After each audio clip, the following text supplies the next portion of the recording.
Dan judul khotbah saya untuk sesi kedua ini adalah World Class Christian, ya. Bukan worldly Christian. Apa bedanya World Class Christian dibanding dengan worldly Christian? Kalau kita ingin menjadi bintang yang bercahaya, maka kita harus menjadi world class Christian. Jangan ikuti arus untuk menjadi worldly Christian. Mari kita melihat bersama firman Tuhan yang ada di Daniel 12, ya, di ayat yang ketiga. Di mana Daniel 12 ayat 3 ini adalah ayat untuk kita di sesi yang kedua ini.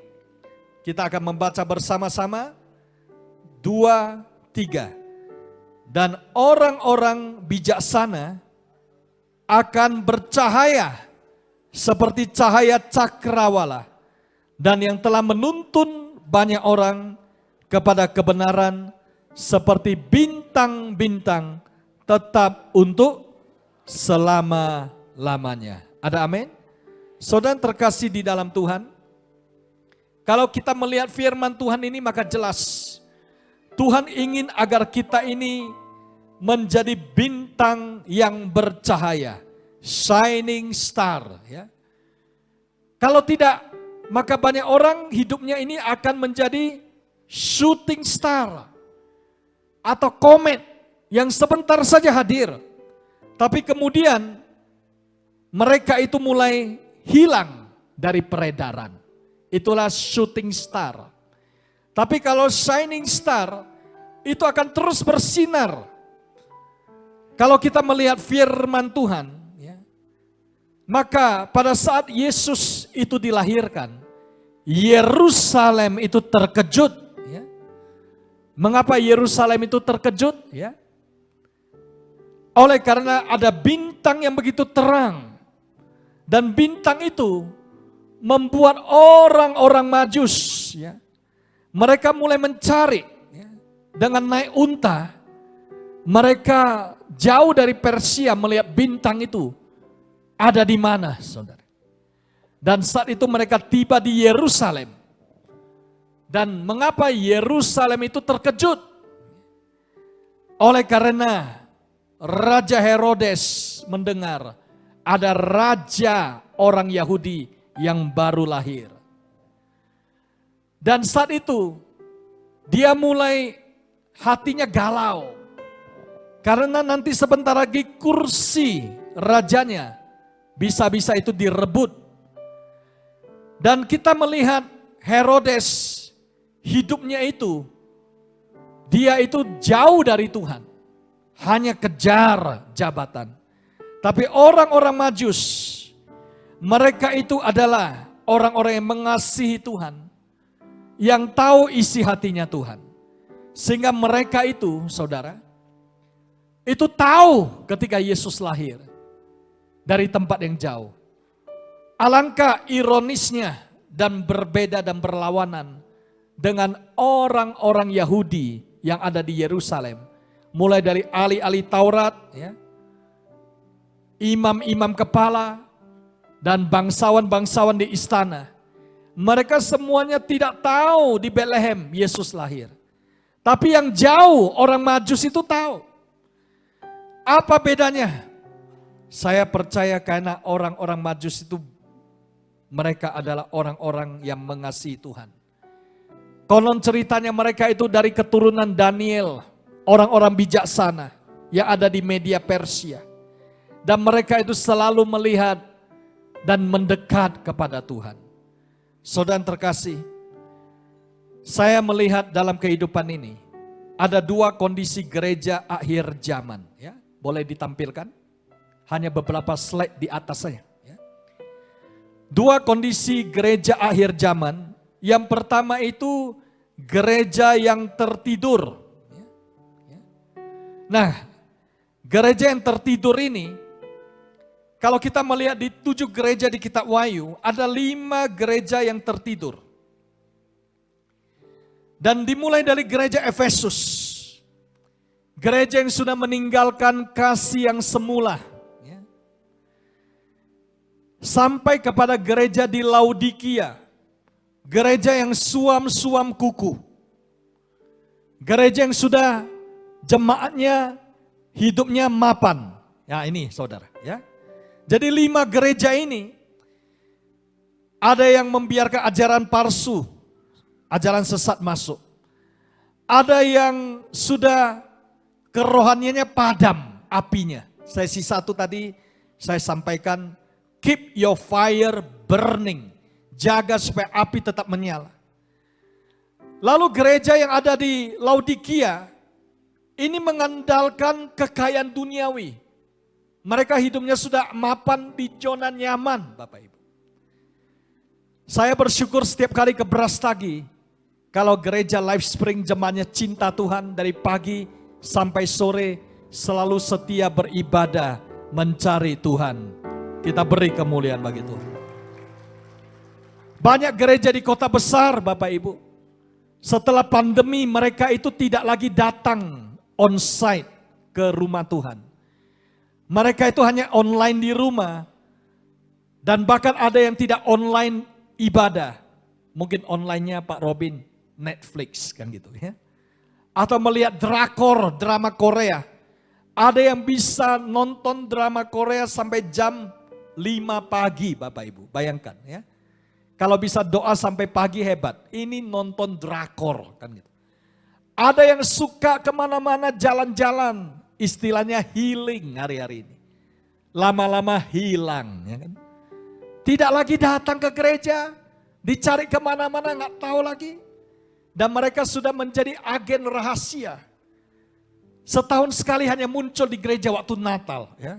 Kadang-kadang waktu Paskah juga muncul. Dan menjadi Kristen kapal selam yang sebentar naik, sebentar turun. Gampang tersinggung.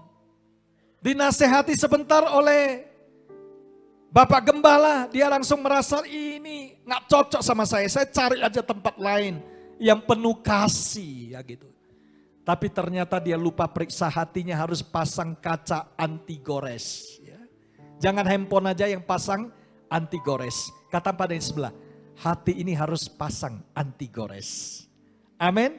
Jangan gampang sekali tersinggung, terluka.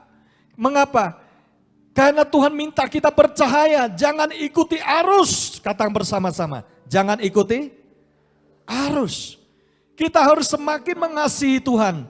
Seperti tipe yang kedua, gereja yang bangkit dan menjadi terang. Gereja apa yang bangkit Bapak Ibu? Ada 2 gereja di kitab Wahyu yang dipuji oleh Tuhan. Ya. Yaitu gereja di Smyrna, yaitu gereja yang bertekun dalam aniaya dan iman. Dan setia sampai akhir. Lalu kemudian ada gereja yang kedua, Philadelphia. Yaitu gereja yang hidup dalam firman dan yang menantikan Kristus dalam ketekunan. Dalam kasih persaudaraan. Saudara terkasih, doa pestelu untuk gereja di GB Life Spring adalah gereja yang seperti Smyrna dan Philadelphia. Yang setia dan mau bangkit menjadi terang dan penuh dengan kasih. Kita beri kemuliaan bagi Tuhan. Amin. Karena pada saat kita ini bertekun, maka kita ini akan melihat kasih setia Tuhan ajaib. Karena Bapa kita itu juga adalah Bapa yang setia. Ada amin? Pada saat kita mengasihi Tuhan, maka Tuhan juga akan tunjukkan kesetiaannya. Ada jemaat-jemaat di Medan saudara, yang selalu rajin mengasihi Tuhan. Hari-hari ini Tuhan angkat. Yang dulunya hanya sales, ya, sekarang sudah punya pabrik. Ya. Yang dulunya hanya pekerja-pekerja biasa, staff, sekarang Tuhan berkati dengan perusahaan-perusahaan. Ya. Bahkan ada suami istri yang dulu kerja di bank, waktu tahun 98 ketika krisis moneter, mereka itu di PHK suami istri dari bank yang dilikuidasi. Dan saat itu mereka begitu stres karena mereka itu mata pencahariannya terputus langsung. Dua-duanya. double income habis, anak-anak masih kecil. Dan saat itu suami istri ini mencari Tuhan. Dan istrinya diberikan tuntunan. Mari kita memulai home industry mencuci sarang burung walet. Karena keluarga mereka ada yang bisa mengajari mereka mencuci sarang burung walet. Dan dari sana Tuhan mulai memberkati dari industri rumah, kecil-kecilan jadi mulai besar, berkembang. Dan semakin berkembang dia juga ingat Tuhan. Setiap kali ada pembangunan gereja di tempat kami, dia ikut mendukung. Sampai akhirnya saudara, waktu kami mulai membangun GBI Podomoro, tidak banyak yang mau mendukung, tapi suami istri ini setia mendukung dengan janji iman, menabur untuk pembangunan rumah Tuhan. Sampai sekarang GBI Podomoro kita cicilannya tinggal 30%, mereka tetap setia menabur sampai hari ini. Saudara tahu apa yang terjadi? Tuhan angkat mereka, bukan hanya cuci sarang burung walet, sekarang menjadi salah satu eksportir sarang burung walet terbesar di Indonesia yang sudah diberikan lisensi, izin resmi. Kita beri kemuliaan bagi Tuhan. Amin. Dan mereka berkata, Pak Lu, kalau seandainya dulu kami tidak di PHK, kami masih tetap pegawai bank. Tapi karena Tuhan menuntun dengan cara yang berbeda, dan kami setia dalam memberi untuk rumah Tuhan. Ketika ada krisis sarang burung walet di China, waktu itu mereka taruh zat pewarna Bapak Ibu, banyak yang dicegat, banyak yang hanya disita barang-barangnya, banyak yang tidak dibayar oleh pembeli di sana, dan ada yang stres karena uang mereka bermiliar-miliar itu nyangkut. Tapi suami istri ini dijaga Tuhan karena mereka dapat izin resmi, semua dibayar lunas, dan mereka itu hidupnya diberkati Tuhan. Kita beri kemuliaan bagi Tuhan. Kau tunjukkan kasih setiamu, Kau menyediakan yang ku perlu. Kau setia,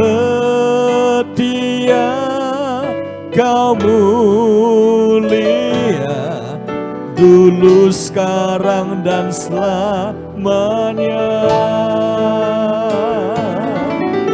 Kau tunjukkan kasih setiamu, Kau menyediakan yang ku perlu. Kau setia, Kau mulia, Bapa, Kau setia. Kata pada yang di sebelah Bapak Ibu, jadilah setia. Amin. Inilah rumah yang Tuhan berikan. Seperti anak-anak, kalau dibesarkan di rumah oleh papa mamanya, dia tidak akan pindah rumah. Dia tidak akan pulang dari sekolah atau kuliah berkata, Papa, Mama, saya lihat rumah tetangga lebih bagus. Ya. Rumahnya ada AC, sudah 3 lantai, rumah kita hanya 1 lantai. Saya mau pindah. Nggak ada Bapak Ibu ya. Nggak ada yang pindah ke rumah tetangga. Kenapa? Rumah sendiri, walaupun sederhana, tetap rumah Papa dan Mama. Ini yang kami ajarkan di Medan. Ada banyak gereja besar, mega church.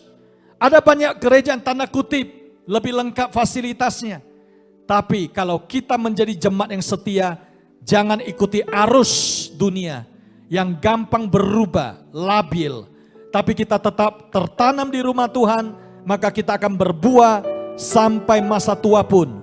Alkitab kata kita menjadi gemuk dan segar. Coba lihat di sebelah saudara, apakah gemuk? Maksudnya rohaninya saudara, amin. Ya, rohaninya, amin. Segar untuk menceritakan bahwa Tuhan kita itu baik. Ada amin? Saudara yang terkasih, mengapa hari-hari ini ada yang terangnya menjadi redup? Penyebab terang redup ada 3 saudara. Ya.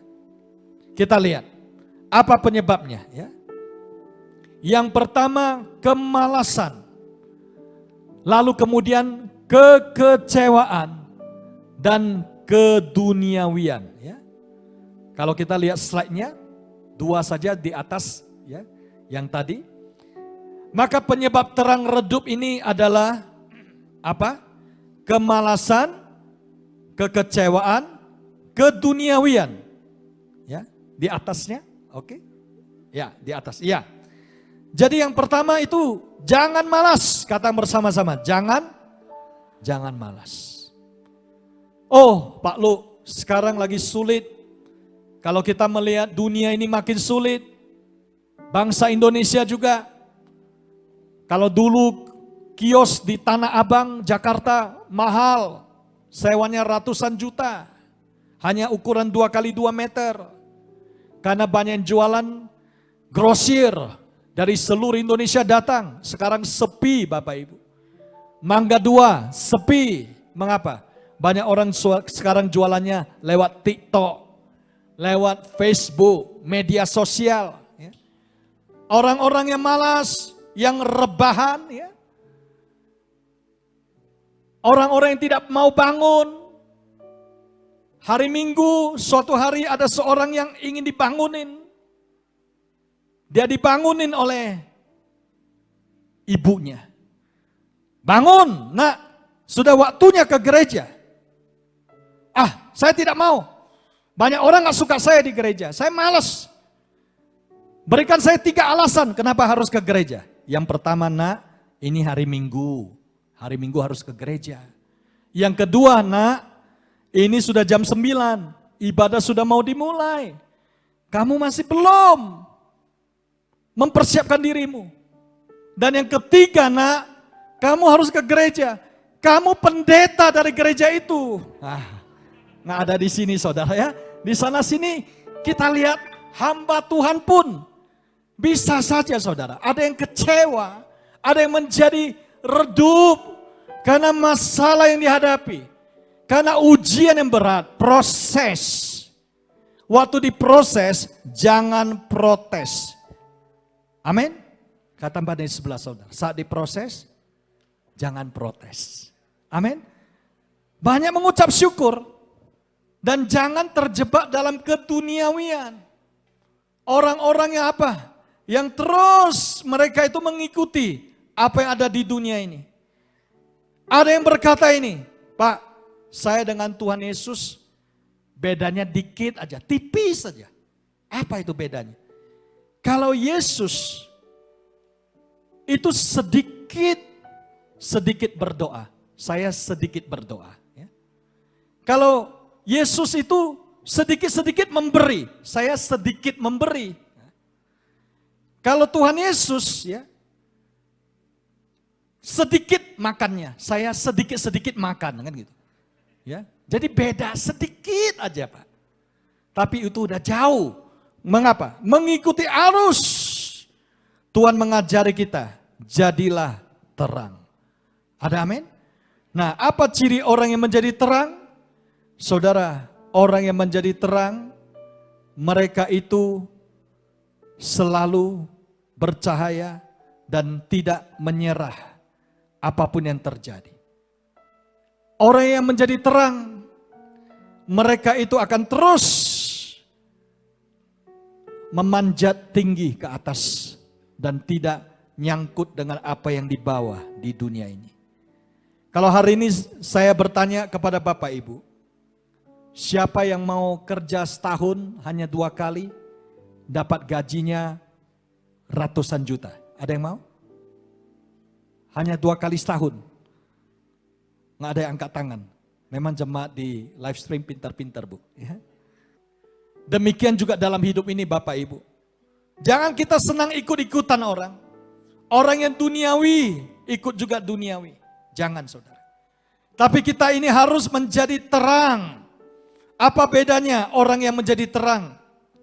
Orang yang menjadi terang itu pantang menyerah apapun yang dia hadapi. Filipi 2 ayat 15 firman Tuhan tadi katakan, supaya kamu tiada beraib dan tiada bernoda sebagai anak-anak Allah yang tidak bercela di tengah-tengah angkatan yang bengkok hatinya dan yang sesat ini. Sehingga kamu bercahaya di antara mereka seperti bintang-bintang di dunia. Kita beri kemuliaan bagi Tuhan. Ada amin? Saudara, untuk itu, maka kita harus menyadari ini. Amsal 13 ayat 12. Ya. Firman Tuhan berkata, harapan yang tertunda menyedihkan hati, tetapi keinginan yang terpenuhi adalah pohon kehidupan. Dalam kehidupan ini seperti matahari yang bersinar, itu pasti perlu waktu untuk terbit. Demikian juga dalam hidup kita, saudara. Tidak ada yang terjadi dengan instan. Tapi segala sesuatu itu perlu waktu. Katakan bersama-sama, waktu. Ya. Saya percaya GB Live Spring ini, itu jadi juga karena waktunya Tuhan. Banyak orang dalam hidup ini maunya instan. Tapi Tuhan minta kita perlu ada kesabaran dan ketenangan. Ya. Karena hidup ini ada harapan dan seringkali ada penundaan. Tapi kita harus percaya penundaan itu adalah rencana Tuhan agar kita siap. Ada amin? Jangan ikuti arus orang-orang yang tidak sabar, maunya cepat. Karena selalu ada waktunya Tuhan. Jadi kita perlu waiting for God's time. Hidup ini ada masa penantian. Mari kita lihat seperti gambar ini. Masa penantian orang yang nunggu bus. Ya. Orang yang menantikan bus di masa penantian. Ya. Itu ada 2 orang di sini. Ya. Nah, apa bedanya 2 orang ini? Sama-sama nunggu bus. Yang pertama duduk dengan tenang. Karena dia pakai jaket anti dingin.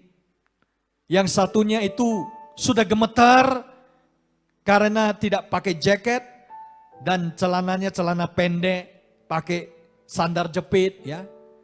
Salah kostum. Kata pada yang di sebelah Bapak Ibu, jangan salah kostum. Ya. Amin. Orang yang salah kostum contohnya kalau pesta dia pakai baju pantai kan gitu. Nah, di sini nunggu bus di musim dingin, apa bedanya? Yang pertama itu tenang saja. Yang kedua itu sudah gelisah karena kedinginan. Artinya dalam hidup ini, kalau kita diperlengkapi oleh Tuhan, ada firman Tuhan, kita sabar. Katakan bersama, sabar. Markisa, mari kita sabar. Amin. Waktunya Tuhan pasti datang. Ya. Tapi kita ini harus percaya. Jangan kita terburu-buru. Karena ada kairos. Ada waiting time. Tapi Pak Lu, harusnya saya sekarang sudah jadi direktur. Kok masih belum? Masih kondektur kan gitu. Harusnya sekarang saya sudah menjadi pimpinan. Kok saya masih pegawai? Bapak Ibu, jangan berkecil hati. Karena penundaan, delay by design. Seringkali penundaan itu dari Tuhan. Kata bersama-sama, delay by design. Amin. Jadi itu desain dari Tuhan. Nggak usah kita kejar. Nanti waktunya pasti kita jadi. Amin. Suatu hari ada seorang yang kerja di kantor. Dia itu tidak disukai oleh bosnya, supervisornya. Sehingga dia jarang naik pangkat. Temannya duluan naik pangkat terus. Dan akhirnya dia mulai merasa hatinya ini agak tawar juga. Kok bukan dia, selalu yang lain yang naik pangkat, yang baru masuk kerja. Tapi dia tetap percaya Tuhan. Dan saudara tahu apa yang terjadi? Dia diingatkan seperti Yusuf. Yusuf itu tidak langsung jadi penguasa di Mesir. Penantian Yusuf itu 12 tahun saudara. Yusuf menantikan sampai harinya. Walaupun dia sering dilupakan oleh juru minum, oleh Potifar. Tapi dia itu akhirnya menjadi penguasa di Mesir. Ya, jadi orang ini akhirnya dia tetap setia. Dan begitu tiba waktunya saudara, peninggian itu dari Tuhan. Tiba-tiba supervisor yang tidak suka dia itu berhenti kerja. Dan kemudian pemimpin dan pemilik perusahaan berkata, saya melihat tidak ada yang lebih cocok untuk menggantikan posisinya. Yaitu kamu saja yang paling sesuai. Dan orang yang tidak pernah naik pangkat itu bukan jadi supervisor aja. Dia akhirnya diangkat jadi manajer, lalu jadi direktur di perusahaan tersebut. Bukankah Tuhan kita adalah Tuhan yang luar biasa? Mari kita beri kemuliaan bagi Tuhan. Ada amin? Saudara, apa rahasianya? Saya akan rangkumkan rahasianya hari ini. Rahasianya adalah jangan pernah menyerah. Kata bersama-sama, jangan pernah menyerah. Amin. Saudara, saya akan tutup dengan satu kisah. Ini kisah nyata dari seorang yang bernama Florence Chadwick. Ya.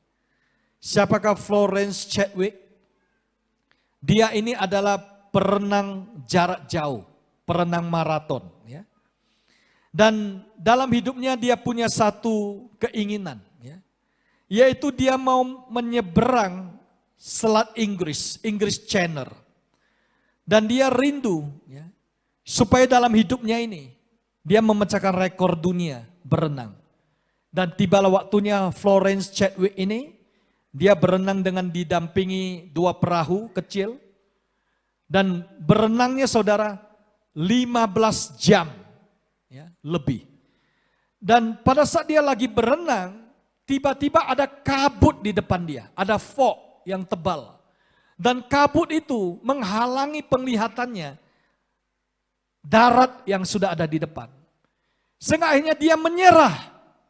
Dan begitu dia menyerah, ternyata akhirnya dia menyadari sebenarnya daratan tinggal 1 mil saja. 1 mil, begitu dekat. Tapi karena dia menyerah, akhirnya dia tidak sampai ke tujuannya. Dan banyak yang bertanya, mengapa kamu menyela Florence? Dia berkata ini, all I could see is a fog. Semua yang saya lihat itu hanya kabut. I think if I could have seen the shore, I would have make it. Seandainya saya bisa lihat aja daratan, saya pasti bisa. Oh, dia kecewa saudara. Tapi apa yang terjadi? Puji Tuhan, dia tidak menyerah. 2 bulan kemudian, dia meneruskan lagi berenang. Dan kali ini walaupun ada kabut, dia tidak menyerah, tidak berhenti. Dia menyeberang sampai ke tujuan dengan berenang, memecahkan rekor dunia. Dan dialah seorang wanita pertama yang berhasil menyeberangi Selat Inggris dan Pulau Catalina dengan berenang 16 jam lebih. Bukankah Tuhan juga seperti ini? Waktu kita lihat kabut, jangan pernah menyerah. Karena Tuhan memberikan kita janji. Ada berkat yang ada di depan kita. Yang percaya katakan amin. Yang percaya kita beri kemuliaan bagi Tuhan. Haleluya.